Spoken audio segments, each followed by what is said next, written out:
Welcome to SEL in EDU. where we discuss all things social and emotional in education. I'm Krista. And I'm Craig, and we are your hosts on this journey. This podcast is created in partnership with Pennsylvania ASCD. Hey, what is going on, SEL and EDU family? I am Craig, and Krista, what is going on in your world at this time? Wow. We're doing great here. Weather's still up and down, but we're closing in on May, and I love gorgeous weather and enjoying the animals I see outside. And so, Craig, life is really good. Can't ask for better. I know you're sweating over there, though, and you're in Boston and you're sweating. It is. There's something going on. I think I said earlier in a conversation that like there's a whole thing happening here, and I think I might be experiencing like hot flashes, and I just don't know what to do about that because it was 40-some degrees this morning, and now I think it might be 60. It could be 80. It feels really warm right now, and so we'll see what's going on. It could be our guest is here, and he will help us to just kind of refocus. I'm gonna guess that you have a yellow T-shirt on underneath that shirt, and that you might be like Superman. Oh gosh, if we were like doing a costume edition of SEL and EDU, I tell you, could be something. Could be an idea. Well, we can't leave our wonderful guest out. He is here, and he is fashionably on time, but he is also doing some phenomenal work globally to infuse positive psychology and more into so many people across our globe. So I would love to introduce Martín Blank, who is a trained practitioner of positive psychology from UPenn's Master of Applied Positive Psychology program. He has studied with some of the world's leading researchers in the field, focused on human strengths, well-being, thriving, optimism, resilience, including Dr. Angela Duckworth and Dr. Martin Seligman. He's personally reached out, to over 15,000 teachers. Like, man, you are you probably are doing better and greater than a whole lot of school leaders, but you are reaching folks, which is pretty amazing. You are Dr. Blank is also doing some really great outreach with students, administrators, and has been a benefactor, received some funding from Silicon Valley Community Foundation, Sequoia Healthcare District, and Shinyo in USA. He is continuing to support some incredible work in a suicide-affected California district, and he has been featured on PBS's Nova's The Future of Schools. Wow. We welcome you, Martín. Oh, thank you. I should say, although I would love to be a doctor, I'm not quite a doctor yet. So, but just this morning, I was thinking of that as a very worthwhile endeavor. So hopefully one day. Well, it's great to be here. When you and go on that journey, feel free to reach out because we all need to support each other. Absolutely. I know it. Yep. It's not easy. No, it's great to be here. Thank you, Craig, for that great intro. Well, it is probably not doing the greatest justice yet, because our audience will have an opportunity to understand, listen, and lean in and learn why you are even greater than what I could do in introduction. Oh, thanks. That's very kind. Hopefully, I'll do it justice. Well, I would love to just kind of jump in for those who may not know what positive psychology is. Could you kind of help us to understand what that looks like in the world? What is positive psychology? Yeah, that's a really great question, because a lot of times you ask that question, people say, well, is there negative psychology? And you got to be like, well, not really. There's like typical, like there's the traditional study of psychology that was for the most part of last century looked at deficits, disorders, problems, things to be fixed. So the way many positive psychology practitioners say, sort of talk about positive psychology is they say if traditional psychology helps you go from -10 to 0, so functional, positive psych says, well, what can we do to get you from 0 to 10? How is there more to life than just functioning? And clearly the answer is yes, but is it worthy of scientifically rigorous study? And over the last 20 years or so, the answer to that question has been a resounding yes. It's studies and people interested in positive psychology have exponentially increased over the last 20 years. So you look at questions like what makes life worth living? What are different ways of measuring happiness? A lot of the work that Gallup has done around the world, measuring the global, measuring the national happiness levels of different countries, has come out of this field. There's so much. It's the questions that have to do with thriving, optimism, resilience, and how that looks in our individual lives, how that looks in our relationships with other people, and how that looks in organizations and institutions. And so there's things called positive interventions and all kinds of things that we can talk about today. But the short answer is it's the study of what goes well in life. What led you to have an interest in positive psychology? I have two friends who've went through the program, and I've learned so much just in talking to them. And so I'm curious, what led you to that program at Penn and wanting to know more here? And then if I can add on another question, what helps you thrive? Oh, yeah, that's a great question. So I'll start with the first one. It's actually an interesting little story. I founded my program, Astronaut Social Emotional Learning, in 2017. Right out of the bat, I was coming out of a district where I was teaching. I had tons of connections. It was a district in California, and I got, 4 principals signed into it, 25 teachers signed on to this program. It was going to be a pilot study with some researchers as well that were going to help me measure the effectiveness of the program. We were having the entire thing funded by outside organizations, so it would cost the schools literally $0 to be part of it. It was based in a lot of research, and it was my passion, social emotional learning. And so we went through months of planning, and I was working with the director of director of wellness, because it's different at the district. And everything was set to go until one of the administrators in the central district said, "I'm sorry, I was never consulted. I'm going to shut this down." And so the whole thing, months in the making, was completely shut down.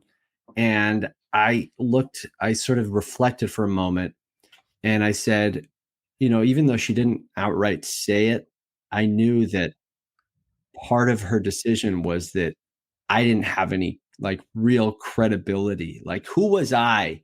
Like, I was just some dude that had a good idea, created a curriculum, and now she was saying she didn't want me to use her students as guinea pigs for this thing. And so I said, all right, let me look at how I can build that credibility. So I researched and I talked to a lot of people, and I looked at the program at UPenn, which is the positive psych program. I was so impressed with it. I put in an application. It was, and I also applied for the fellowship. And I'm happy to say that that year I was the recipient of the fellowship based on my design and implementation of programs in California. So it sort of came full circle. It was like a challenge that created an opportunity, and which kind of leads to your second question in terms of thriving. What do I do for thriving? I would sort of like think about thriving in terms of the connection between my physiology and my cognitive habits.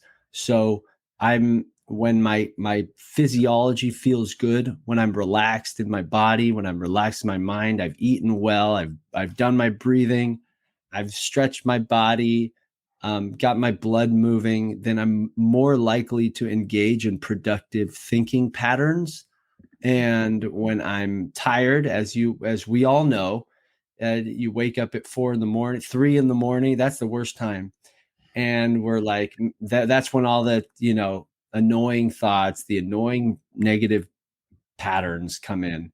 The energy is low, so keeping the energy high physiologically helps me engage in more productive thinking habits. And so what types of things do you do to keep yourself physically and physiologically productive? Yeah, that's actually, so in 2010 I took a course. It's called The Art of Living. It's a program. My friend had been sort of hounding me for years to look at this program, The Art of Living. He had done it, and when I did the program, I learned a really powerful breathing practice.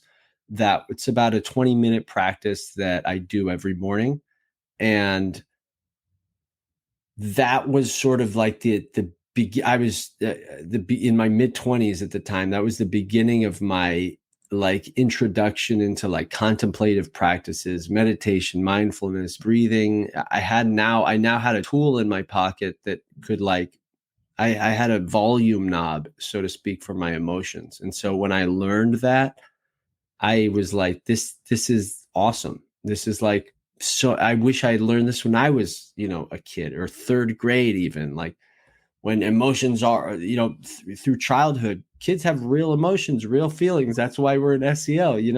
And so it was really powerful. And so I do that. I found breathing really, really powerful. I for some reason, I feel like if I stopped breathing, I would just die. I don't know. I have that feeling. Just sort of a tongue-in-cheek joke there, but But so but at the it makes level sense. Yeah. yeah, I'm like, yes. Yeah, I've often, when I used to only do that. I used to with my work, that's with Sky Schools I worked with for a while, and we would travel around. I would travel around for like month-long stints, different schools, and train people in this breathing stuff, stress management, and what some kids, at the beginning, they'll be like, why do you teach breathing? I already know how to breathe. What's the point of this? And the idea was really, I think the answer that I would give was, well, you know how to take a shower. Like you can either take a shower consciously, or you can just stand under the water. Both are great, but one of them you'll end up a little cleaner than the other. And so it's like knowing how to consciously use the breath can be a really effective tool for people, especially if they don't feel like they can always manage, self-regulate, which is the holy grail of most SEL programs, self-regulation.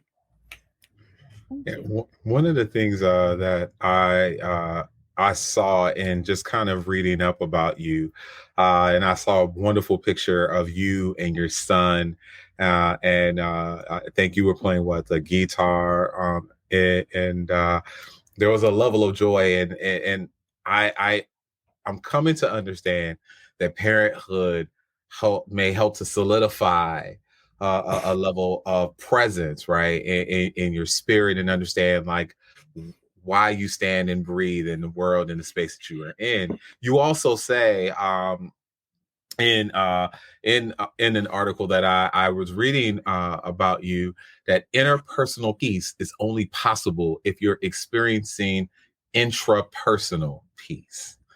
I would love to hear a little bit more about how has your son helped to galvanize what you have taught and shared with so many educators and schools. And what are you learning about yourself and your practice now that your son is growing older? That Craig, I couldn't have designed a better question. That's a hard question to answer. Thank you for sharing that. I was actually just this morning reflecting because my wife sent me some pictures of him while he was at the park. He's a year and a half now, not even, and he's a cutie, and we're both completely enamored with him. And I remember when he was born, I was like, man, this is a huge change. The first few months of life, I'm sure every parent can agree, are really, really difficult. It's the most profound change that I've ever experienced. Like all my free time was gone. Now I had this dependent that I was really, responsible for. And so I had to be there. And for me, that was difficult because I've spent most of my life like a free bird, flying around the world and playing my saxophone with different people, buying one-way tickets to Cuba and Japan and whatever, and then saying, all right, I'll be back when I'm back. And, and so that shift required me to it was hard. It like my mental health for sure took a turn for the worse. I wasn't sleeping because he was awake 4 times a night. And so one of the things I remember that helped me was looking at identity and aligning my identity with my situation, with where I was, and accepting that, I'm a dad, and this is really profound, important work. And I think when I and I'm still coming, he's only a year and a half, so I'm still learning, but even now, even if the identity is not fully aligned yet, it's in that direction. I have this tremendous love for him, of who he's becoming, that is it overcomes any sort of frustration, and it's really powerful. So yeah, I don't know if that fully answers the question, but I do feel that being a dad is sort of gives you a bit of or a parent in general gives you a bit of a deeper understanding about, meaning and connection to people. Yeah. As you were thinking about, I'm processing building a family, and my partner and I would love to have a score of, young people running about and growing and thriving.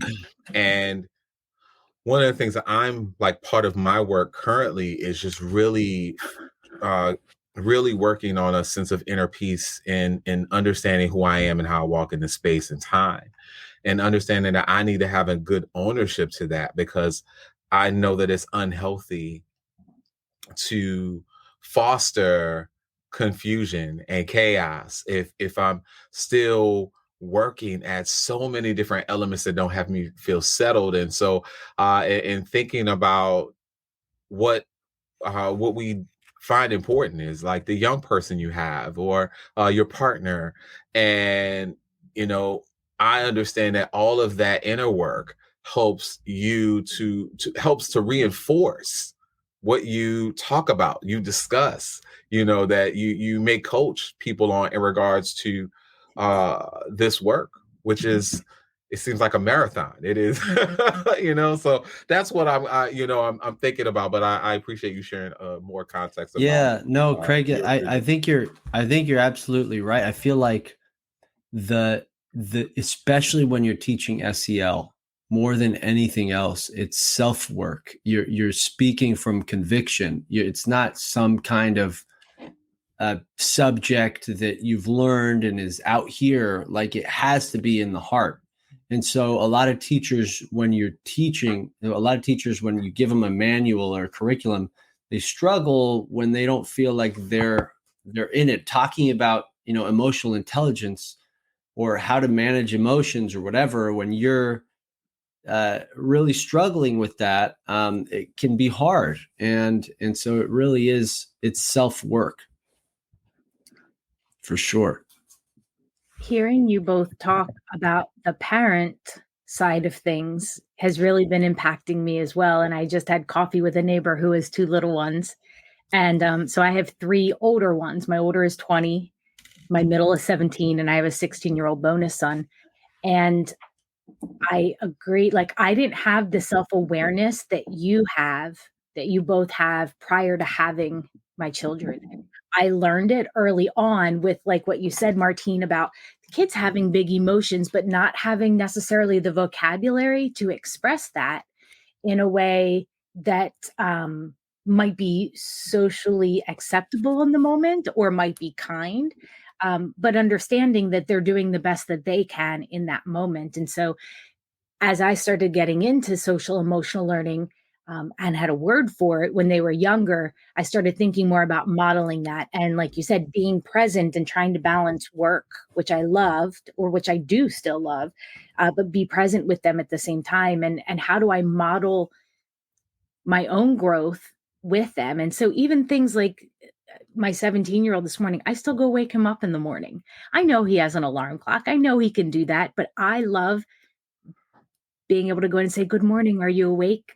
Just make it, because that's a good start to the day, and making sure that the day is calm for them and hearing where they're at and what they're processing. And so I think that that's a really important piece when we work with teachers, as you both said as well, is how do we model that? And it has to be very intentional. And this reminds me too, that you talked about your own company. And I'm curious, can you tell me more about, as you were growing the company and growing personally yourself, how did you come up with the name Astronauts? And what does that for you? Yeah, thank you so much for asking that, Krista. I often get that question, Pete, and the way I explain it to sort of kids is astronauts.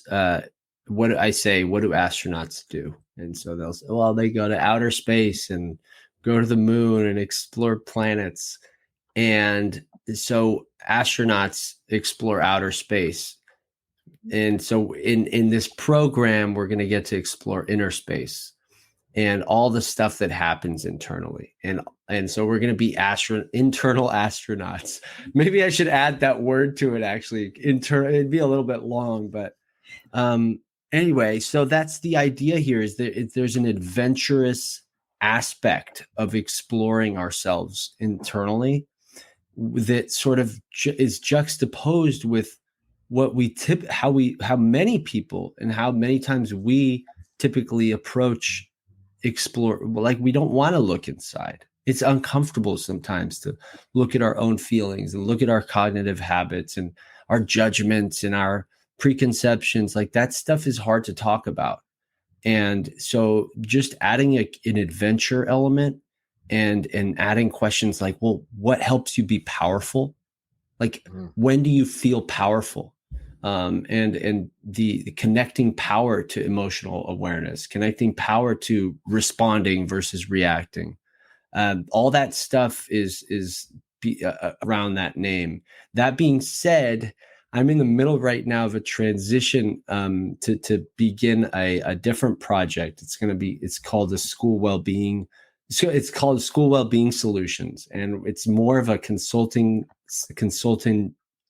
based project, which helps leaders create conditions for well-being for teachers specifically, which, as we know, are sort of the bedrock of outcomes in schools. So if teachers are struggling, it's hard to move things. So the astronauts piece is staying, but that's more of a student facing, and we're going to jump into to do more consulting work as well. Could you share a little bit more about how the astronaut piece? I'm curious, like why astronauts?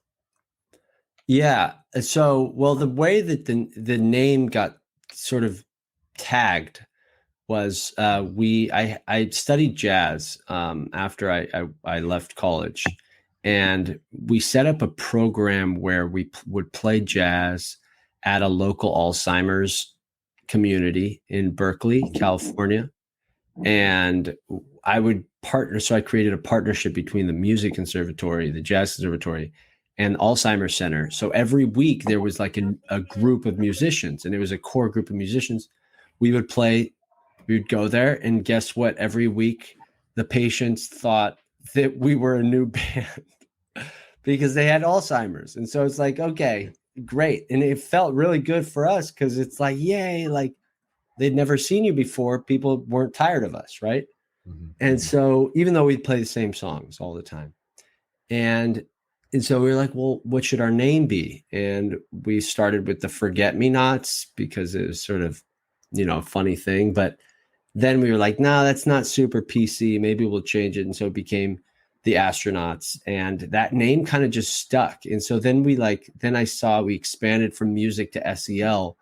And it just really worked. Like the idea of exploration of inner space really worked with that name and the mission of, even the word mission, but the mission of SEL. And there's such a natural connection too between music and social emotional learning. I know that I have playlists of almost every type of music that I put together for different emotions and feelings for when I need to move into a particular emotion or to present in a certain way, to show up a way I need to show up for people, or if I'm feeling one way and I want to shift into another. And so I love that piece about there was the actual morphing of the group and the music and the jazz into SEL, but there's such an integral piece for each other in my mind. Yeah, absolutely. I always say that, I always tell teachers the fastest way to paint a room is with music, right? You can, if you want to make a room feel super calming, you can go out and buy that lavender paint and paint your walls, and that'll take you 4 hours. Or you can put on a beautiful calming song and that changes the environment. So absolutely. Yeah. So Martín, I'm like, this is my jam right here. I'm thinking about Love Supreme right now. So I'm feeling that. So this is off script, but painting a room right now. So you'll finish your podcast with us. You have a few moments before you have your young person in hand. What would you be using to kind of calm down from the day and paint the room? So give me your top 3 or 4 songs that you would just, turn on and help paint the room to set the tone for the transition. Yeah, that's good. That's a good question. I lately I've really been into Brazilian music. Some of those greats, Gilberto, and some of the stuff he did with Stan Getz, all those classics. Regina Ellis, just the voices and the like. It's like honey. That's what it is. It's like just honey, and it's so easy to listen to. And sometimes people say, like, how do you choose what music you listen to? And for me, it's like, what is the effect on my nervous system? That's my metric. If the effect is like joy and well-being and positivity and openness and calm and relaxation, serenity, there's so many positive emotions. If it has some influence there, then that's awesome. And then there's also like sad music, and it's interesting because there's research that looks at like the positive benefit of listening to music that is resonating with your current emotions. So if you're sad and then you try to put on a happy song to make yourself feel better, sometimes that won't work. But listening to sad music when we're sad helps us process that emotion, sort of come through it. And so it's really interesting, that research that's been done with that. Then lastly, I would just say there's an awesome app. It's called Endel. Endel. Are you familiar with that? I see you nodding your head, Craig, but it's like it's an artificial intelligence. It's like music created by robots. I don't know how they do it, but it's so cool. And just like Krista, you were talking about a playlist for different feelings and different moments of the day. Endel has done that. And so they have a great like preparing for sleep playlist that is like super cool. I played it for my little guy and he was like out like a light the other day. So that's that piece there. There is a lot of overlap. I think I love that you touched on the fact that when we're feeling maybe some sadness, we tend to gravitate towards sad music. And I had heard something about that and it made me reflect too, because for me, it helps me see that I'm not alone, that there's somebody else who had maybe a similar experience or a similar feeling because they wrote the song. It might not have been the person singing the song, but it's a tapping in and maybe like a connecting to that emotion instead of pushing it off. Yeah. And accepting that this is an emotion. And I think it's very important to validate emotions that people have, especially kids. And I just feel like our children are still searching and things too. So it's okay that if they get angry and mad, and I've told my kids, you're going to be mad at me and I'm okay with that. Right. But I love you and I'm going to be mad at you sometimes too. It's what happens, but we're going to move through it together. And I'm still going to love you all the way through all of that. But not to push away these emotions, but to embrace them and to accept them and to grapple with them. And I think you had mentioned it earlier that sometimes we want to push away those pieces. And I wonder, I just thought about this now. I wonder how that might be connected to a teacher's sense of well-being and their desire to want to show up for their kids in class, yet still struggling with the weight of everything and the happening with them. And I know the work that you're doing and the reports that you're able to help create for schools that gives teachers a voice. I guess what I'm wondering is what have you seen in terms of the work that you've done with districts and giving teachers a voice that allows them to connect to their emotions and yet still process and show up for the students who are inside the classroom? Okay, so sorry, can you repeat the question? What in terms of schools and educators? Yeah, I have an issue with lots of thoughts all at the same time and trying to put it together and come out in one stream that makes sense. No worries. I know that the work you do with school districts is really powerful and that your surveys give teachers an opportunity to tap into their emotions and have a voice and be able to share how they're feeling in terms of their well-being. Have you noticed anything from those reports or from your work that could help us in education think about how we manage the processing of our own emotions, yet still showing up in a that's a students? Yeah, that's a really good question. In terms of the surveys that I've been doing, so I've been helping leaders and administrators create surveys that give influence, voice, and mattering. So you want people to feel like they matter, so they have something to contribute, like people care about their opinions. And then what you do with that data is as important, right? So if you just let it sit, then that sort of sends a message. And then next time people take a survey, they won't be that into it. So, but if you do act on that data somehow, whether that's just saying, hey, thank you for taking the survey. We've taken a look at it. Here are the results. And we want you to know that we're committing to making, the following 5 action steps, or we're committing to meeting more regularly to get a better sense of some of the issues you guys brought up.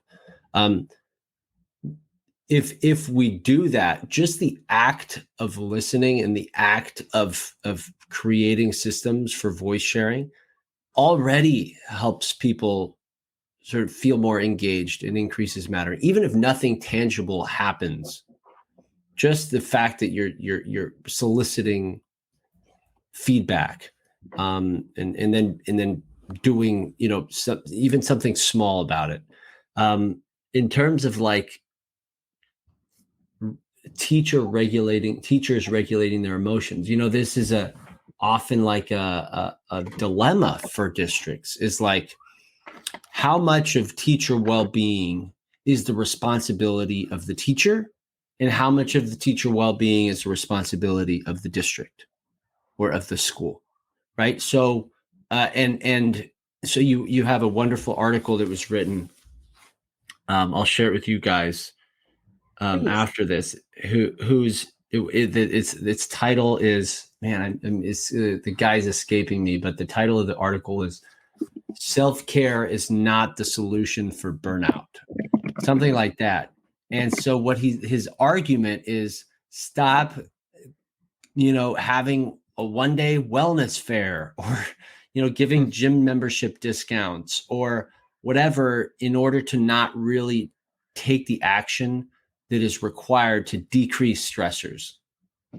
So, like, as a leader, I can either give, everybody a 20% discount and free donuts on Friday, or I can actually listen to what's happening and then make systemic adjustments to bring down stress levels, to like actually demonstrate that I care about people's well-being. And so that's harder to do, especially if the principal themselves is stressed out.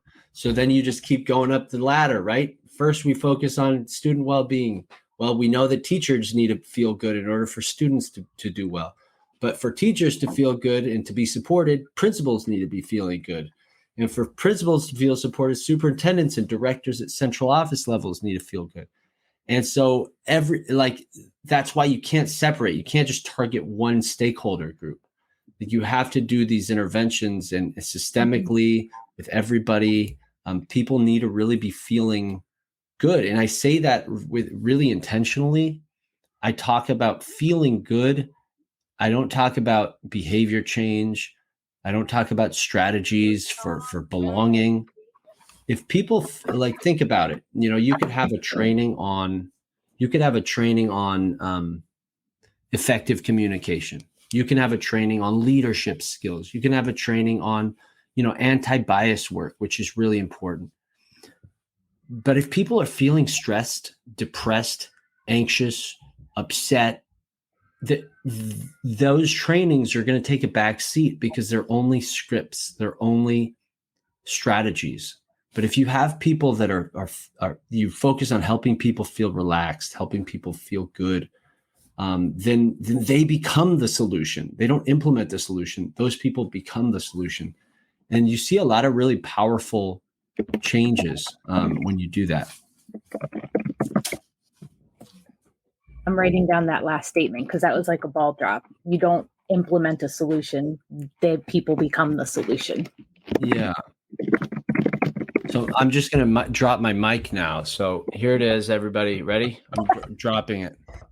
That's a double mic drop. Okay, there we go. Double mic drop. That was awesome. In your quote, the quote that I've heard you say and then talk about is the focus on helping people feel good. Then you don't need to teach them to be nice because they go together. One is like causation. You'll see that as an outcome. Yeah. We spend all this time teaching, how do you show that you're respectful? How do you show that you're actively listening? How do you show that you have empathy? Well, stop showing it and start being it. Like if you feel good, you're going to care about your neighbors. You're going to want to smile at people. You're going to want to wave. You're going to want to ask good questions. But if you feel stressed, depressed, burnt out, and anxious, you can't bother with it. So I need to send a message to all of the people who are listening right now about both of the men who are on this podcast, because one, Craig, is an executive director for a community of people. And I know that he goes making sure that physiologically he's good. He's a runner out every morning. he does videos while he's out there for people and sends them. I got check-in messages while he was on vacation, friends, checking in on me during my writing time for the dissertation to see how I was, and sent me this beautiful card just checking in and encouraging me. And so, Martín, I also say this. So if you are looking for an example of a leader who is demonstrating those qualities you're talking about, that's the person, right, that you're looking at. And I know, well, and he won't look up. There you go. So if you're watching this video, like, we're mutually, like, I think the world of him, and he's so thoughtful for other people and modeling that. And I was telling Craig about you, Martín, and again, it just blew my mind. And I want people to know this too, that my friend Sheila Kennedy, who went through the program, I believe with you, or a year before, like, yes. No, same year. I had somebody who had gotten COVID and wasn't able to join me in a professional development. And she's like, well, reach out to my friend Martín. He's very versed in SEL. And I'm like, great. And I reached out to you. And then I went to your website and I'm like, oh man, this guy's huge. He's got his own full bit. Like, and I'm like, oh, I'm so embarrassed to ask for help here, because that's not something I think everybody would do. Like, oh, I've got my own thing and you want me to step in it. And you were so gracious and kind and were such a huge help and support that day. And you gave me really amazing feedback to help me. And I just so appreciated that. And so I need people to know that there are people like both of you out in the world, and that it sits on my heart and makes me very happy to know both of you. And that, and I think that's also very important, I think, for myself, knowing that I'm raising 3 men, right? And this is like what I want my boys to be like. And so just thank you. And I want the people who are listening to know that these are 2 people to get a hold of and contact with, and that can support and help in education. Thank you, Krista. That's really kind. And I'm honored. I'm honored to be here with both of you. Well, and I love the work that you do and the conversations, and they're just, so I'm looking forward. You're going to hear from me like, oh, hi, how are you doing? Can we jump on a call and talk for 20 minutes? Because I want to hear more of your thoughts on this and that and your perspectives. And so it's just been really amazing to dig in a little bit more. Thank you, Krista. No, I feel the same in terms of what you're doing. You know, it really does take a village, and you're doing some amazing stuff. I value so much of the work that you're doing with the district I helped you with.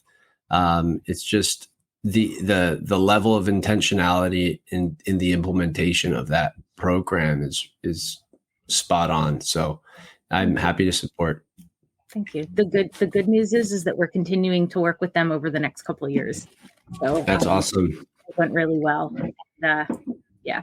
And I see a lot of just opportunities too for you and Craig to kind of connect, and like what you're talking about in terms of leadership and being able to offer opportunities for staff for well-being and what that looks like, and that it's not a one-day piece like this. He's doing it too. So awesome. I'm just grateful to know both of you. This has been such a powerful conversation for me. And I hope we have a chance maybe to do it again sometime, and to go in different directions, because I think there's I feel this way so often. I just feel there's so much more to talk about. Yeah, there is. It's the more you know, the more you don't. That's not the truth. It's like a kick in the butt. Yeah. Well, I am stunned.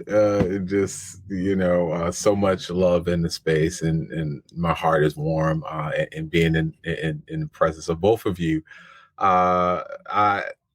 Martín, for those who are curious on how to connect with you, how to learn with you, or would love to tap your expertise for their district, their school, their organization, how do they get in touch with you? Yeah, thanks, Craig. Probably the best way would be LinkedIn. Just connect with me on LinkedIn, Martín Blank, and I'm on there regularly, checking my messages, working with people, collaborating, and making things happen. So I'm happy to connect with people such as yourself that are doing really, really forward-thinking stuff. Oh, well. Y'all better get on this LinkedIn. Stop playing. Stop playing. Yes. Right. Before we close, there are some takeaways that I also noted from your article on Blue Sky Mind that I think are critical for any educator, any leader. It's something I'm going to take away today. Like in an hour, I'm going to be going and I'm going to continue to do some strength training. And my physical trainer talks about mind, body, spirit connection and how important all of that has to be in sync in order to be optimal in regards to your human experience. And in these takeaways, one is look at what you can add, not subtract. If you're looking for peace in your relationships, focus on peace within yourself. Like that is a mic drop.